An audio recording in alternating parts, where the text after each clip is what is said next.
Shalom, igreja. Glória a Deus. Que alegria estar aqui. A igreja do meu pastor Dênio Júnior, e um amigo também de caminhada.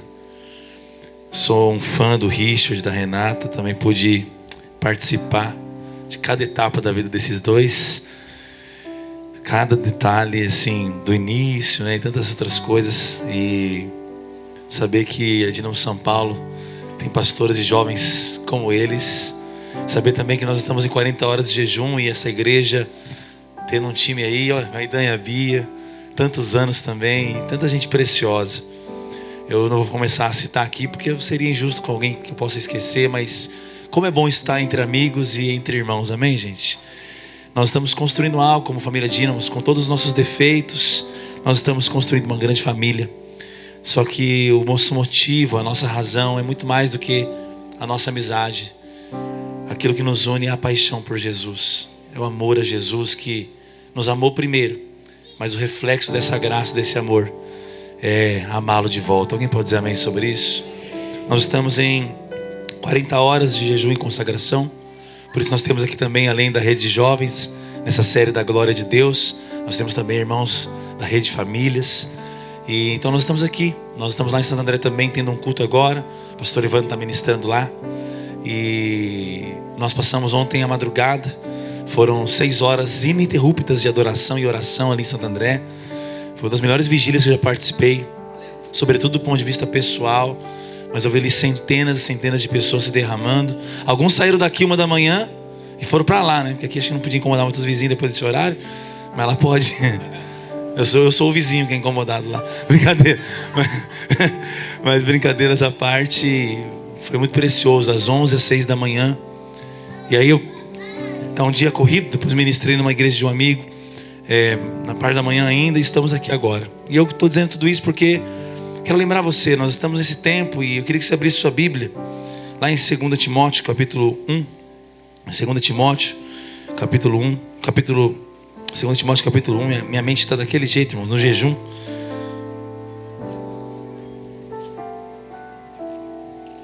Glória a Deus. Versículo... Eu queria ler desde o 3 com você. Não é ainda... A palavra não vai ser baseada nesse texto, mas esse texto é a base do nosso jejum.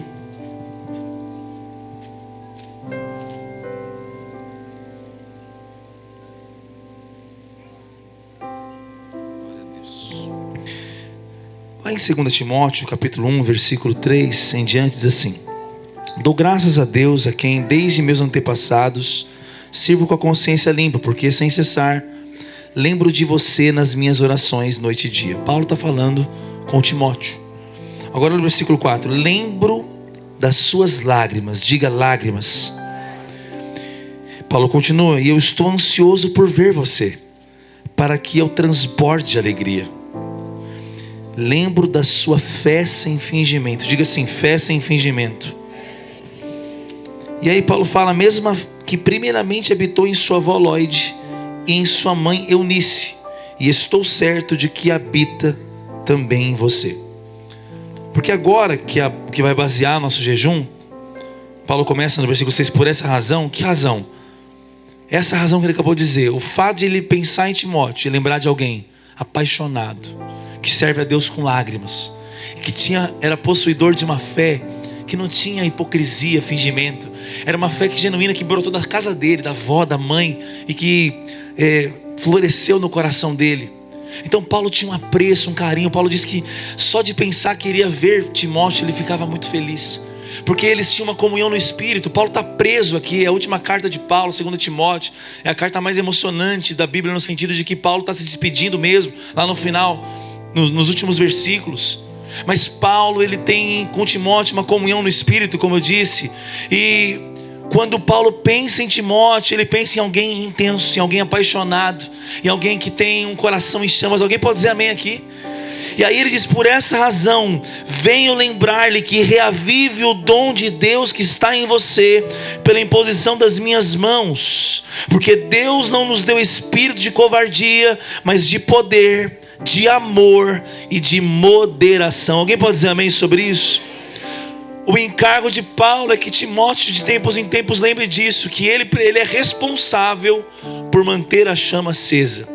Nós sabemos que a vida cristã, o fogo inicial, ele é tão somente pela graça de Deus. Lá em Efésios 2 diz que nós estávamos mortos em nossos pecados, em nossos delitos, e Ele nos deu vida em Cristo Jesus, amém?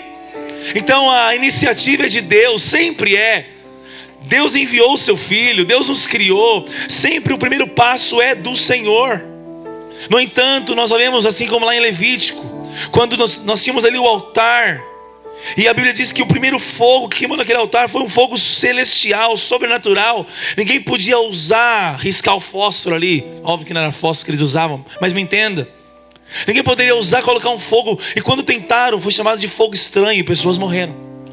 Mas o fogo que tinha que queimar continuamente no altar, ele só continuaria queimando, mesmo que foi Deus que iniciou, se os sacerdotes limpassem as cinzas e alimentassem com a lenha. Alguém pode dizer amém sobre isso? Esse é o mesmo princípio. Timóteo, você tem uma fé que você herdou. Timóteo, você tem uma fé que você foi escolhido. É uma fé sem fingimento, veio da sua avó, da sua mãe. Timóteo, eu lembro das suas lágrimas, cara. E coração não se escolhe, Deus dá coração. Por isso que Deus mede a gente pelo coração que Ele mesmo nos deu.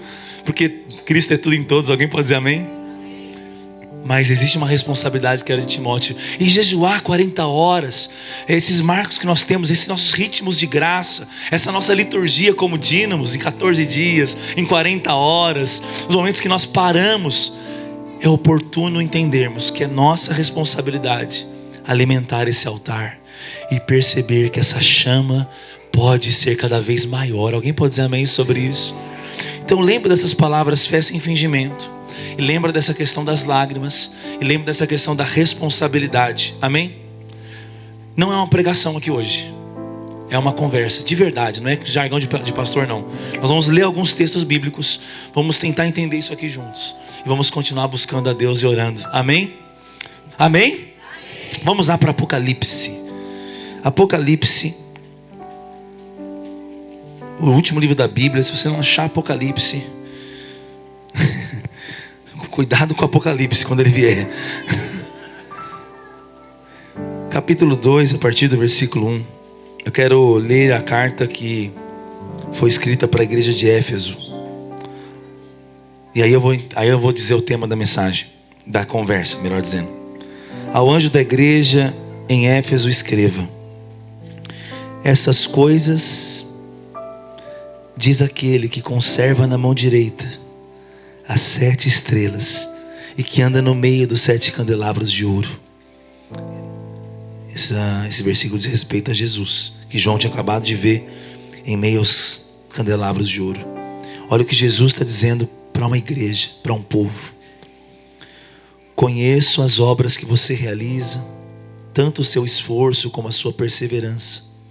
Sei que você não pode suportar os maus e que pôs à prova os que se declaram apóstolos e não são, e descobriu que são mentirosos. Você tem perseverança e suportou provas por causa do meu nome, sem esmorecer. Até aqui ele só elogia essa igreja, mas ele diz no versículo 4: tenho, porém, contra você o seguinte: você abandonou o seu primeiro amor. Lembre-se, pois, de onde você caiu.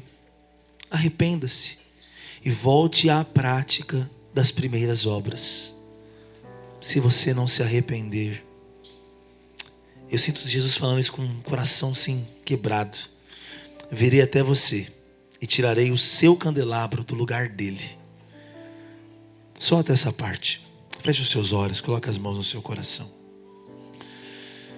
Fala conosco, Jesus. A tua palavra é viva, a tua palavra é eficaz.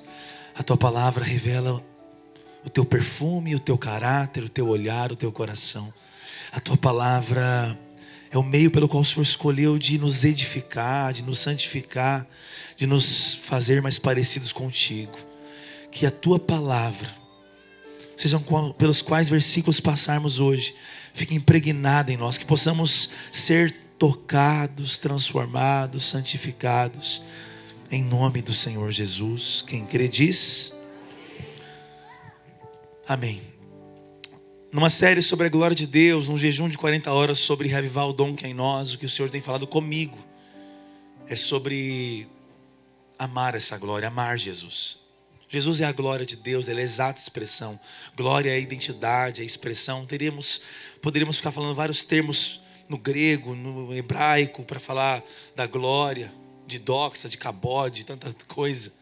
Mas a grande verdade é que, se nós quisermos ser honestos com as Escrituras, Jesus é a glória de Deus. Alguém pode dizer amém sobre isso? E é interessante porque Jesus, Ele fala com a igreja.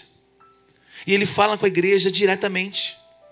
Ele fala através de pastores, Ele fala através, sobretudo, das Escrituras. Mas Ele também, por meio do Espírito de Deus, comunica-se conosco. E Ele sempre está nos levando para um lugar de amor a Ele. Não existe a hipótese de alguém vislumbrar a glória de Deus e não amá-lo. Não existe a hipótese de Ele descortinar os seus olhos para contemplá-lo e você não se tornar cativo, fascinado e apaixonado por Ele. Mas mesmo os apaixonados, os que o amam, segundo esse texto, mesmo perseverando, mesmo não desviando, mesmo reprovando os falsos apóstolos, como era a igreja de Éfeso, mesmo trabalhando duro, jejuando e orando, é possível ter perdido um primeiro amor. E o texto fala, o seu primeiro amor. Ou seja, aquele amor fresco, aquele amor gostoso, renovado, aquele amor que é inexplicável, mas te impulsiona a querer estar junto da presença, junto do altar, junto da palavra. E não existe verdadeiro convertido que não experimentou esse primeiro amor. É que nós banalizamos conversão com uma oração feita depois de um culto. E é bom fazermos, mas é o Senhor que sabe aqueles que são seus. Mas uma coisa é uma evidência daqueles que nasceram de novo: se eles perceberam o sacrifício do Cordeiro, se olharam para Cristo, então o coração encontrou o que sempre esteve procurando. E quando o ser humano encontra a paixão da sua existência, ele se apaixona, ele ama de verdade. Então é natural que nós possamos entender que primeiro amor faz parte de toda a conversão verdadeira.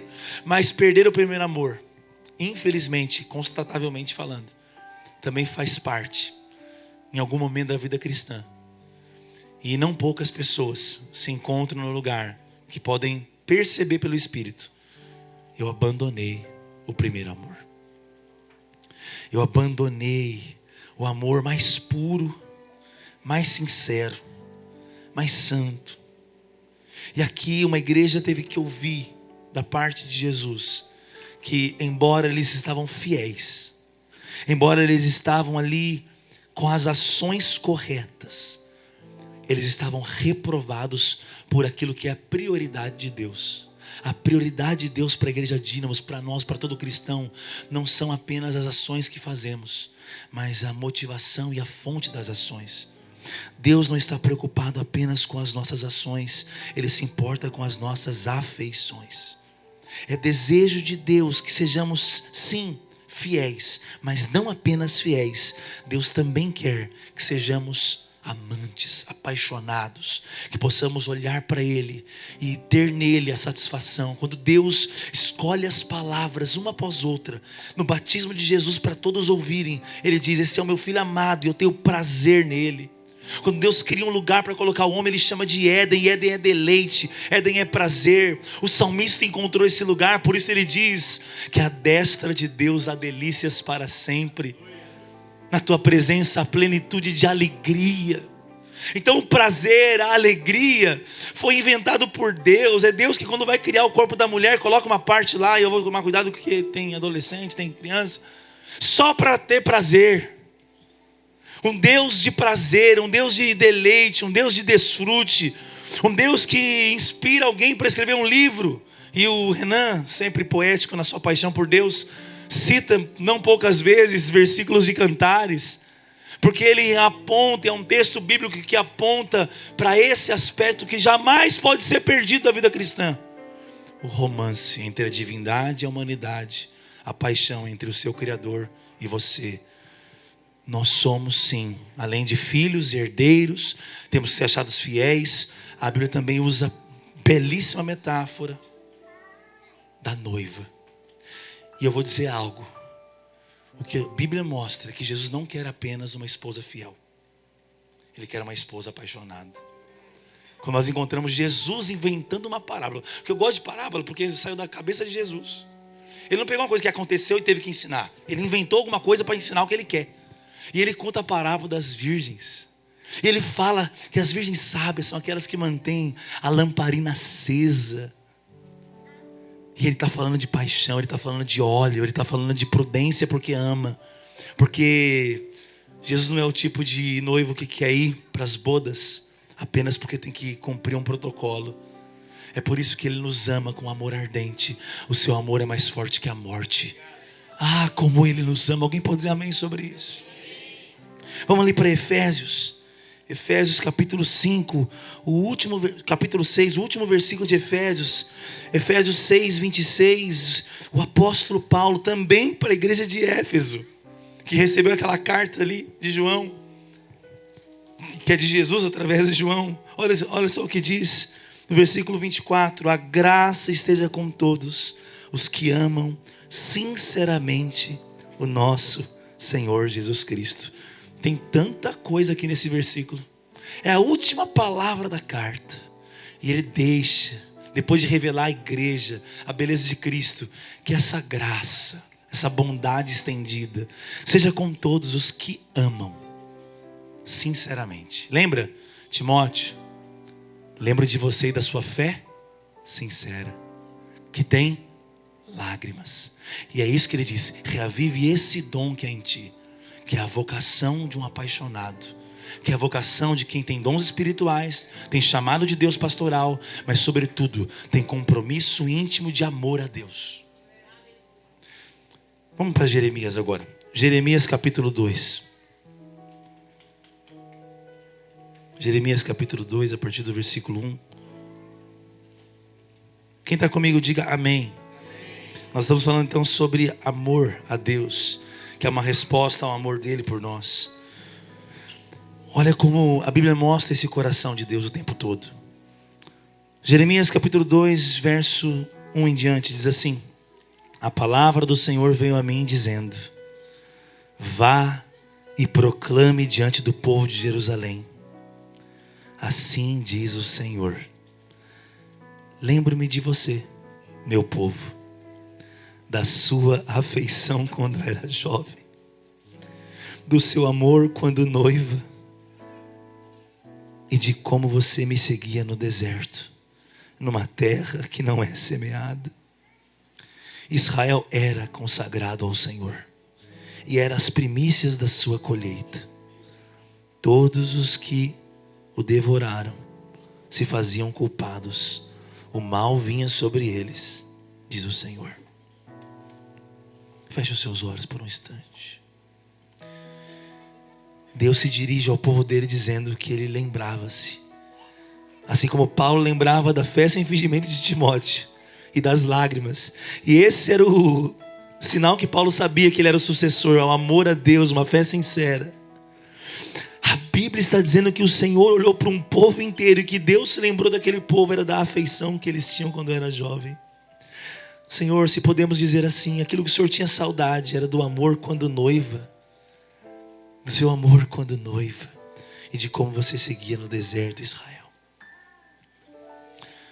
Ah, Senhor Jesus, nós oramos a Ti mais uma vez, Pai, nessa mensagem. Nós não queremos que a afeição fique no passado, que o amor fique no passado. Olha para cá por um instante. Deus falou isso comigo ontem na vigília, que eu perdi o primeiro amor. E eu fiquei horas em lágrimas. Eu já cogitei a hipótese, mas nunca tinha entendido. E eu quero confessar esse pecado aqui. Eu perguntei umas 20 vezes para Deus: é para mim ou para eu pregar? No caso, no meio da vigília. Deus, as duas coisas, né? Como sempre. A espada tem dois gumes.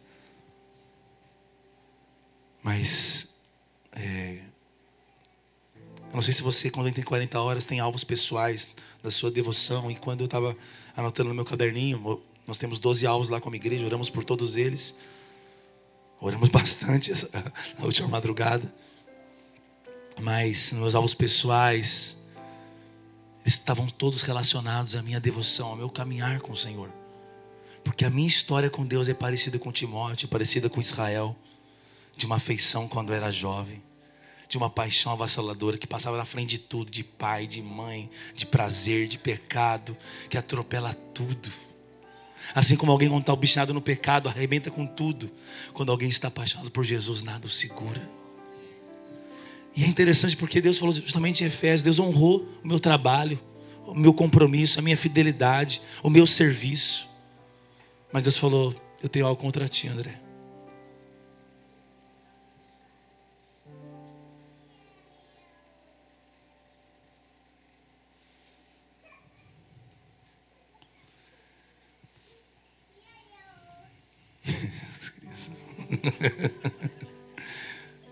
Muito bom.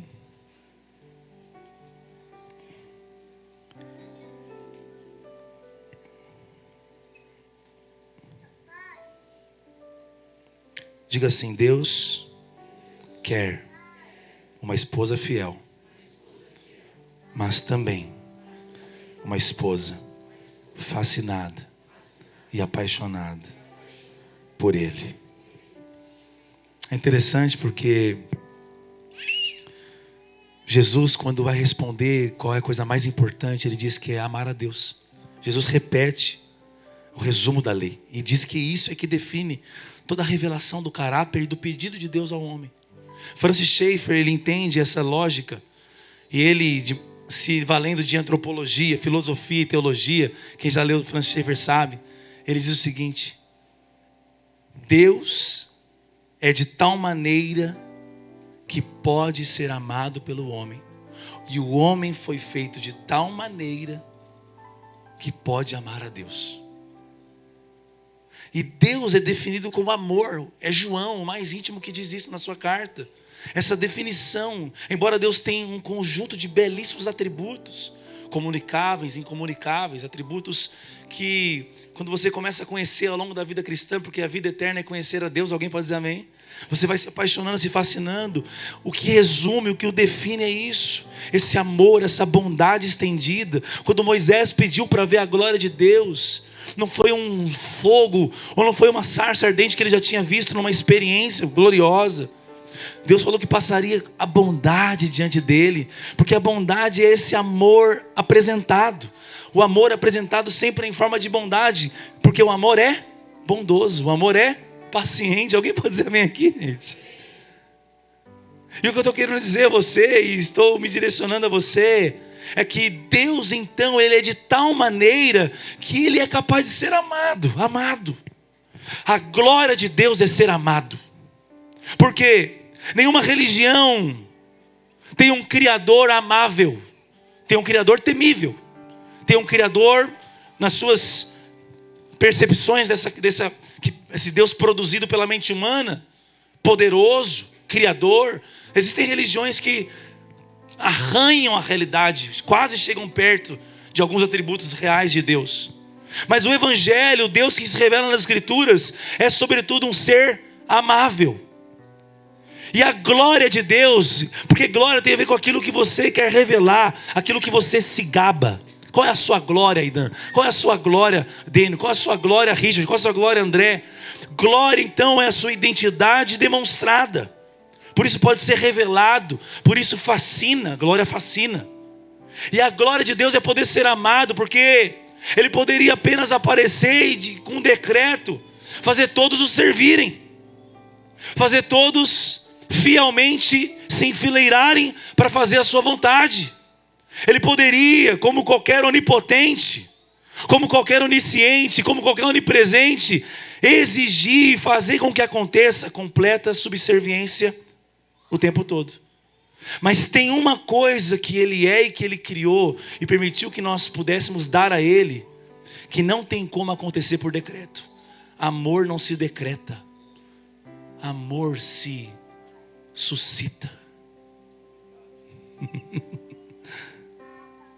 E Deus nos fez assim. Os puritanos costumavam dizer que o amor a Deus é semelhante àquilo que Moisés escreve sobre Jacó, que esperou por 14 anos a sua amada, e a Bíblia diz que parecia que passou muito rápido. Não foram pesados, 14 anos trabalhando.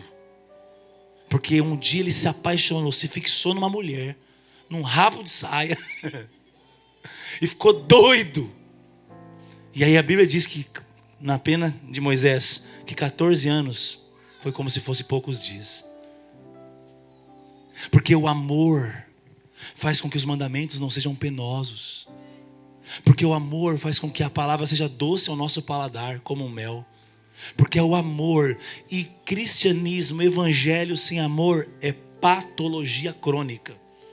Tentar honrar e agradar a Deus sem ser amado e amar é entrar assumidamente para um caminho de adoecimento psicológico, emocional.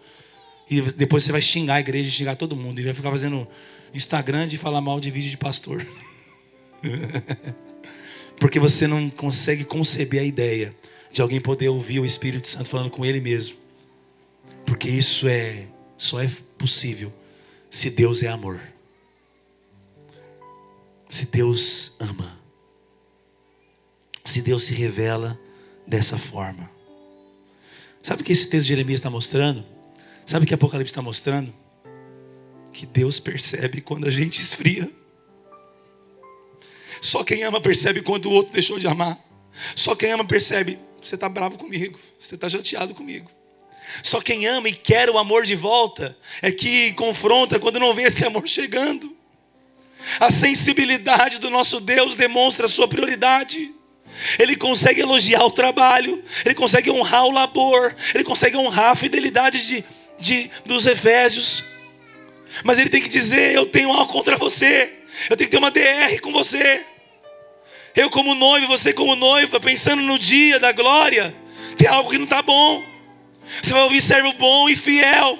Mas meu filho ouviu, meu filho amado em quem eu tenho prazer. Deus gosta de falar servo bom e fiel, mas Ele ama dizer, meu filho amado em quem eu tenho prazer. Quando Jeremias se levanta para confrontar Israel, o que sai da boca de Jeremias é um Deus que percebe quando a gente esfria. É um Deus que se incomoda quando a gente perde o coração, mesmo com as mãos no arado. E é louvável que as mãos continuem no arado. E é louvável a fidelidade. Mas o que Deus quer não é apenas uma esposa fiel. Deus quer uma esposa apaixonada.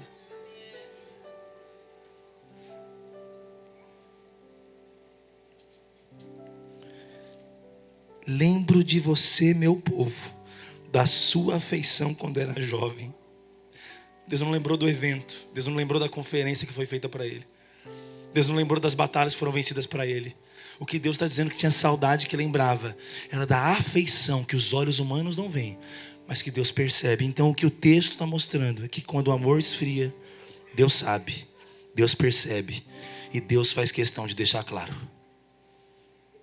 Quando Paulo termina a carta aos Efésios dizendo que a graça seja com todos que amam sinceramente. Quando Paulo fala que lembra da fé sincera de Timóteo. Quando Jesus diz, apartai-vos de mim. Vocês profetizaram, curaram, mas a gente não se conhece. Tá feio, tá chato. Você sobe no púlpito e me usa. E pede para eu te usar. Tá chato.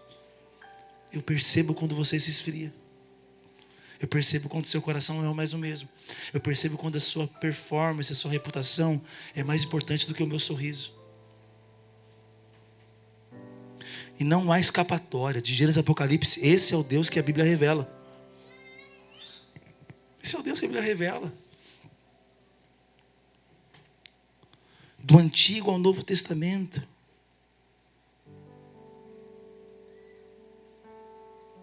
E esse amor, quando se esfria, deixa sinais. Diga assim, sinais. Imagina o Senhor olhando para você. Eu não preparei para falar isso, mas eu estou sentindo de contar. Quando eu estava sentado e derramado em lágrimas ontem, a pergunta que eu sentia era: o que houve com você, cara? O que você fez com as palavras que você mais gostou?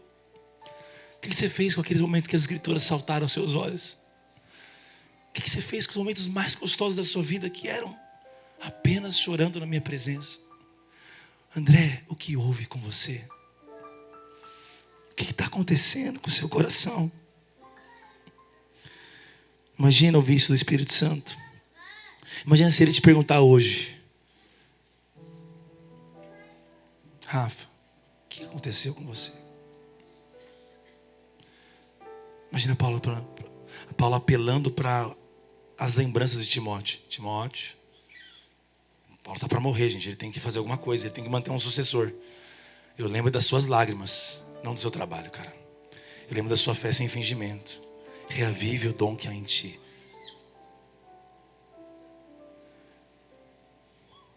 O que houve com você?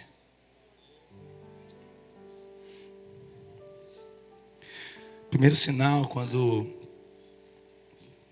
ainda que a fidelidade esteja em dia, o amor esteja em falta, é que Deus deixa de ser aquela busca obstinada, o primeiro e último pensamento do dia. Deus deixa de ser aquela santa preocupação. Eu estou agradando a Deus? E eu não quero levar isso aqui para legalismo. Você sabe, vocês conhecem minha teologia. Eu não quero levar isso aqui para um tipo de emocionalismo, de fazer ficar mal. Não é minha intenção. É a intenção do Espírito Santo. Porque existe uma tristeza segundo Deus para arrependimento. Mas não deixar mal para deixar mal. É no sentido de quê? É um dos sinais. Porque o apaixonado vê Deus em tudo, pensa em Deus em tudo. É aquela busca obstinada. E às vezes Deus deixa de ser esse nosso maior valor, esse valor dominante das nossas ações. Deixa de ser a principal pergunta: vontade de Deus ou não? E a gente entra na roda da vida, e é boleto, é reunião, é trabalho, e em meio a tudo isso, coisas maravilhosas e coisas legítimas, e nós aprendemos a lidar com os dons e com a graça. Ei, nós estamos em 40 horas de consagração, para que o dom seja reavivado em nós, para que o coração seja aquecido. Mas a minha pergunta é, com muito amor e carinho: será que esse não pode ser um sinal de que o amor está se esfriando? Deus percebe quando a gente esfria, e se importa e conversa sobre isso. Mas Ele vai nos mostrar sinais, porque Ele falou na carta de Éfeso: lembra onde você caiu, volta para as primeiras obras. É muito interessante, porque Deus é tão profundo e tão prático ao mesmo tempo. É tão prático. Quando Jesus está falando de dinheiro, Ele fala: onde está seu tesouro, está seu coração. Quer mudar o coração de lugar? Muda o tesouro de lugar, vai te ajudar também. Às vezes Ele inverte umas ordens que a gente não inverteria, porque Ele é prático. Deus é tão prático que Ele nos chama pelo nome e apela às nossas próprias lembranças. Quando Ele quer levar a igreja de Éfeso ao lugar que Ele quer colocar, Ele vai dizer: esse é o seu lugar. Eu não quero tirar o candeeiro do lugar dele. Em outras palavras, Deus não está fazendo uma carta para ameaçar. Ele quer dizer: eu não quero precisar remover o maior valor que uma igreja pode ter, porque o candeeiro, incandescente luz, aponta para a presença viva do Espírito Santo no lugar. Eu preguei num templo hoje, que a história desse templo, que foi vendido em 1998, ele tinha sido construído em 1952. E esse templo, de uma igreja tradicional, tem histórias boas que aconteceram, coisas ali, mas quando ele foi vendido, a igreja estava com 10 pessoas. Um pastor e 10 pessoas teve que vender, e a igreja acabou. Eu não tenho dúvidas, só existe uma igreja viva, genuína, aberta, porque existe um candelabro. É a luz do Espírito iluminando a pregação, as canções, as conversas, a presença. E tentar fazer isso sem a glória de Deus é questão de tempo. Você pode juntar pessoas, mas não traz vida, salvação e transformação. Agora, Deus condicionou manter essa glória de uma igreja, não em eles manterem-se fiéis e firmes, odiarem as obras dos nicolaítas. Um dia você vai descobrir o que isso é. A gente faz uma série sobre as cartas de Apocalipse. Uma igreja bíblica, que conseguiu confrontar os falsos apóstolos e desmascará-los. Mas Deus falou: olha, vocês estão com o dia contado. Porque eu tenho contra vocês que vocês abandonaram o primeiro amor.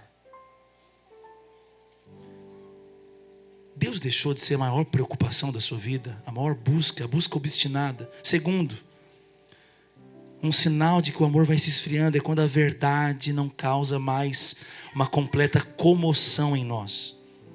Quando a palavra não nos corta mais. Quando a gente perde o encanto pela Bíblia, pela pregação. Aquela sensação que só quem gosta de pregação sabe, quem gosta de Bíblia sabe. De ser alimentado, edificado. É uma delícia ouvir uma mensagem do céu.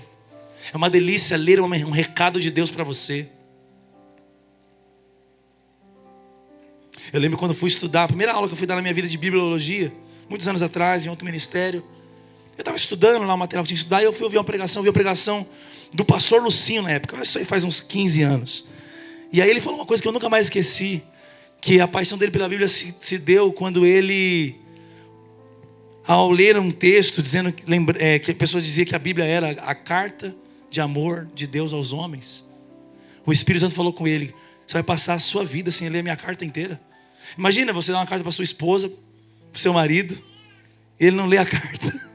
Rapaz, quando eu ganho as cartas dos meus filhos, lá agora no Dia dos Pais, cada um fez a cartinha, eu vou ler tudo. E aí, eu lembro que ia dar aula de bibliologia, e eu tinha me deparado, que eu já tinha lido a Bíblia inteira, acho que uma ou duas vezes, quando eu fui dar essa aula, mas eu tinha parado de ler diariamente, com entusiasmo, com fome. Imagina saber que Deus escreveu uma carta de amor para os seus filhos. E aí você parou de ser comovido pelas declarações de amor que Deus tem a você. Nós temos que cantar a palavra, pregar a palavra, falar a palavra, mergulhar na palavra, amar a palavra. O maior capítulo da Bíblia é falando da própria Bíblia, Salmo 119. Encontrando diversas maneiras de dizer que existe um valor especial nas Escrituras. Se a verdade não causa mais uma completa comoção, se ela não suscita o seu amor, se ela não te corta mais, te liberta mais, se a luz quando entra não denuncia as suas trevas, quando as doutrinas mais lindas deixaram de nos estremecer, nós paramos de cantar Maranata, nós paramos de chorar com o sacrifício do Cordeiro. Meu irmão, saber que Cristo se fez pecado e nele fomos feitos justiça de Deus. Saber que Deus enviou o seu Filho amado para todo aquele que nele crê não pereça, mas tenha vida eterna. Essa semana na mesa o Bernardo perguntou: pai, quais são os capítulos que você mais gosta da Bíblia? E eu falei: filho, eu sou apaixonado em Romanos 8. E aí fui citando os cânticos ali, e levando eles a também se comoverem com a Bíblia declarando que nada pode nos separar do amor de Deus em Cristo Jesus. Como é que Deus declara a nós que Ele faz com que todas as coisas cooperem para o bem daqueles que o amam e andam segundo o seu propósito? E aí ele falou: pai, acho que eu quero ter a memória do vô, porque é muito bom isso para eu esquecer.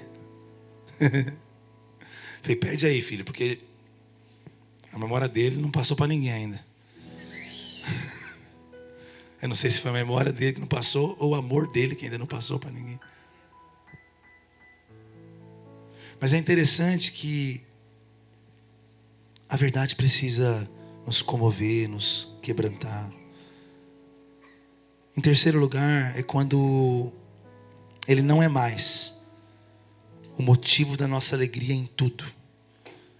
O que significa isso? Quando você parou de encontrá-lo num copo de água, num sol gostoso do fim da tarde, num sorriso do seu filho ou de alguém, na imagem de ver a igreja com as mãos levantadas, ou num molho que ficou perfeito, e você sente aquele sabor e ora em línguas, e tem batismo com o Espírito Santo ao provar daquela refeição.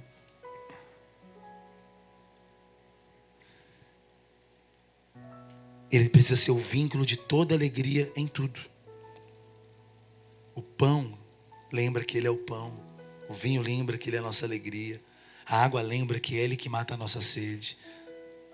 A cama confortável lembra que Ele é a nossa segurança. Então, Ele é tudo em todos. E quando está apaixonado, você vê isso. Quando alguém está apaixonado num carro, ele vê só aquele carro na rua. E quando alguém está apaixonado por Cristo, ele vê Cristo em tudo. E em tudo ele consegue glorificar. E quando você está se esfriando, você até se incomoda com gente assim. Então, uma pessoa que é apaixonada por Cristo é a Esther. É uma coisa meio automática na vida dela, assim. Qualquer detalhe, Deus é bom, olha o que Deus fez. Mano, uma madeira encaixou direito ali, montando um móvel. Mas Deus é bom demais, né? E eu falo, também não é assim, né? Eu que encaixei a madeira aqui, amor. Maior esforço aqui, bati o prego certinho aqui, montando a casa, né? Nossa, amor, como ficou bonito o quadro, ficou lindo. Deus é bom. Não, amor, centralizou. Eu e o Raul aqui medimos, centralizamos na parede. Ela fala de um jeito, parece que foi Cristo que foi lá e pregou o quadro certinho no centro da parede. Nossa, amor, não ficou torto, né? Não, Deus é bom, né? Eu que sou bom. Brincadeiras à parte, como é bom Cristo ser o vínculo da alegria em tudo. Em tudo. E por que isso pode acontecer? Por que pode acontecer de Deus percebeu que o seu amor se esfriou? Tem algumas razões. Primeiro, talvez porque você se decepcionou com a igreja. Talvez alguma decepção não trabalhada com uma pessoa ou com a igreja roubou esse amor de você. Não deveria, não é a razão justificável, mas é a explicação. E talvez essa é a porta que se abriu que você ainda não fechou. Uma decepção, você não se sentiu tão acolhido, tão amado como esperava. Expectativas são coisas sérias, irmão. Expectativas frustradas são coisas que adoecem. A Bíblia diz que o sonho adiado adoece o coração.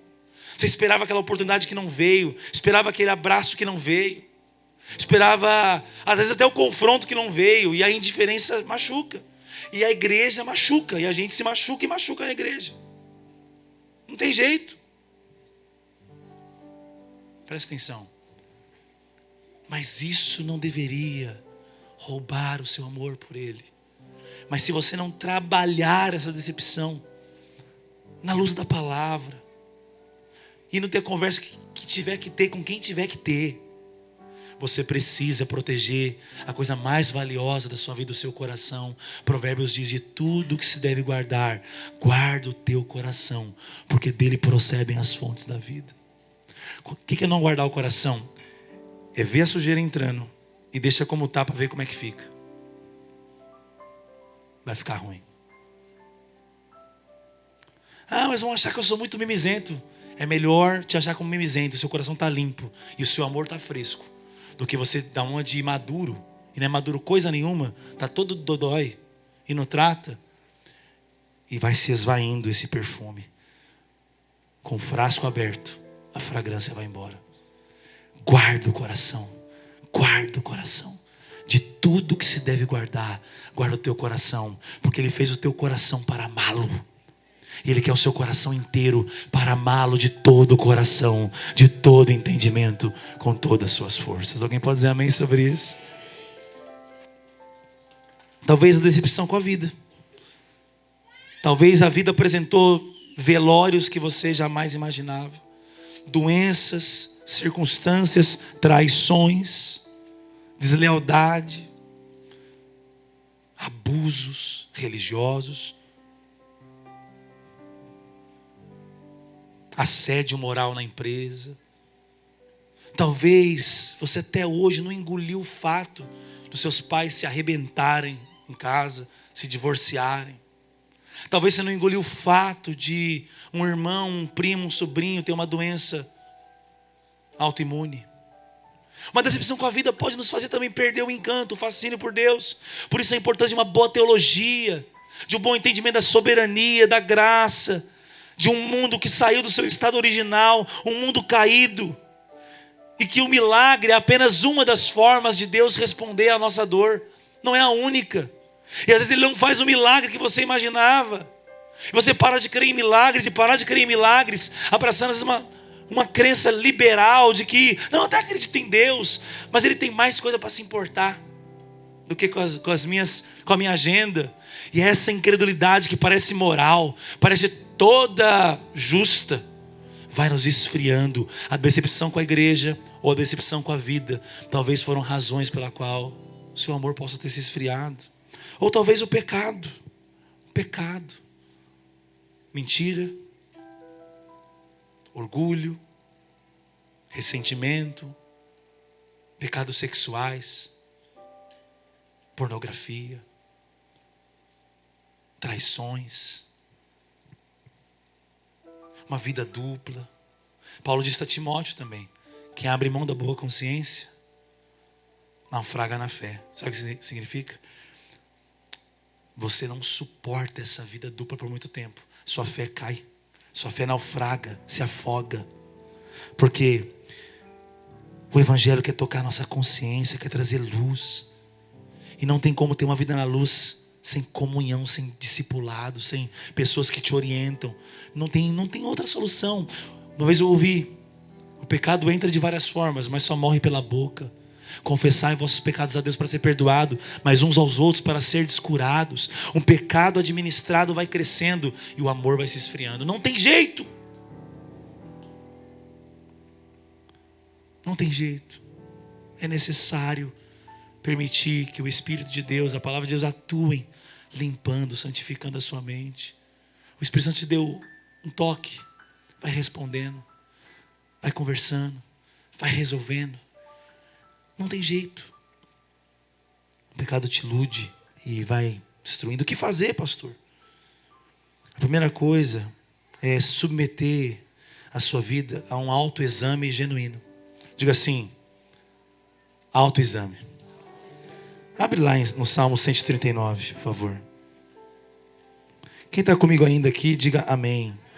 Quem está com fome, diga aleluia. Quem está com fome de Jesus, diga glória a Deus. Hoje nós estamos com as duas fomes.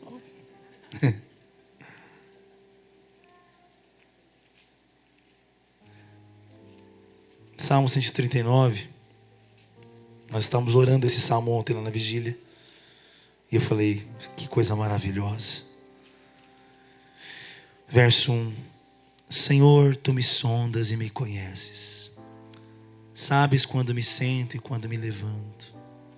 De longe conheces os meus pensamentos. Observas o meu andar e o meu deitar. E conheces todos os meus caminhos. Alguém pode dizer amém sobre isso? Vamos lá para o versículo 23 agora. Sonda-me, ó Deus, no mesmo salmo. Sonda-me, ó Deus, e conhece o meu coração. Prova-me e conhece os meus pensamentos. Vê se há em mim algum caminho mau e guia-me pelo caminho eterno. Se você perceber hoje, como eu percebi ontem, alguns sinais do amor se esfriando. É tão belo se arrepender. É tão automático o nível de presença que vem, que você vê como Deus é misericordioso, como Ele é tardio em irar-se, como Deus não rejeita um coração quebrantado e contrito. A Bíblia diz: Ele não despreza. Então, submeta a sua vida para o Espírito te sondar. Em segundo lugar, percebeu? Se arrepende. Se arrepender é se render, é jogar a toalha, é depor suas armas. Se arrepender, amém, Senhor, resolvo, eu entrego. Eu não vou lutar com o Senhor aqui não. Eu não vou lutar com o Senhor não. Eu vou me render. Isso envolve reputação sempre.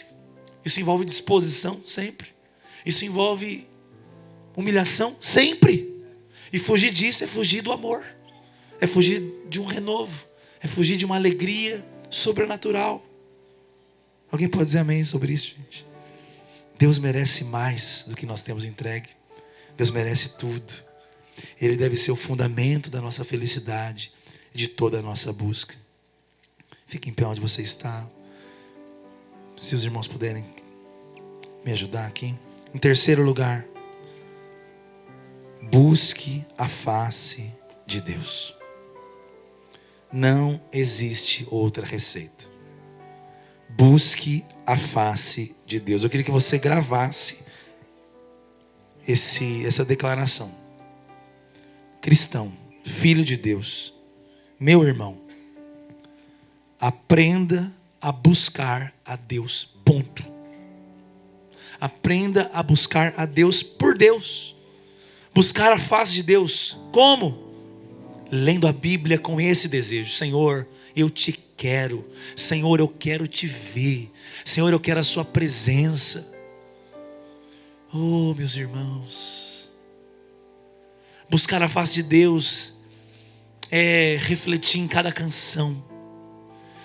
É se aprofundar em cada versículo. É ouvir uma pregação como quem quer conhecer a Deus e não apenas conhecer mais palavras para fazer igual depois. Buscar a face é preciso. Buscar a face é necessário. Quando Jesus estava na casa que ele adorava estar, em Betânia, e Marta estava ali atarefada, a Bíblia diz que ela estava inquieta. E parece que essa inquietação é o nosso normal. É raro quando a gente não está inquieto. Nós sempre estamos atordoados, preocupados. E Jesus nunca foi contra fazer uma refeição, limpar uma casa. Ele sabe que essa é a realidade da vida. Mas ali Maria estava aos pés, aleluia. E ele disse: Marta, Marta, por que andas inquieta? Veja sua irmã Maria. Desde que eu cheguei, ela está aos meus pés. Ela escolheu a boa parte, da qual não lhe será tirada. A casa que você limpa, se suja. A refeição que você faz, esfria. E quem faz comida fica bravo quando a gente não come rápido, né? Vai esfriar. Limpa a casa para quem? Para nós. Aí você pisa: ei, acabei de limpar. Esse cara limpou para mim pisar, ué.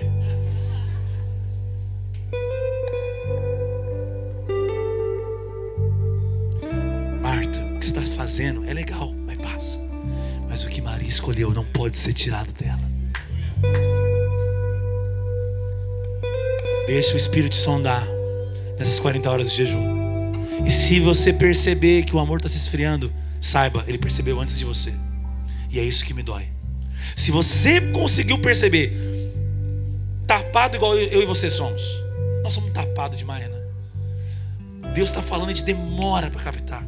Se você tapado do jeito que você e eu somos, você conseguiu perceber nessa pregação que o amor está se esfriando? Eu quero te contar, ele já percebeu faz tempo. Mas ele não está indiferente a isso.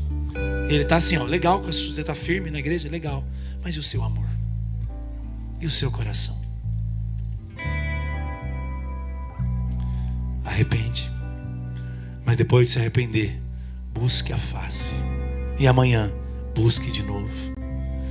E depois de amanhã, busque de novo. Essa é a maior parte da minha história com Deus. Mas infelizmente, não é toda ela.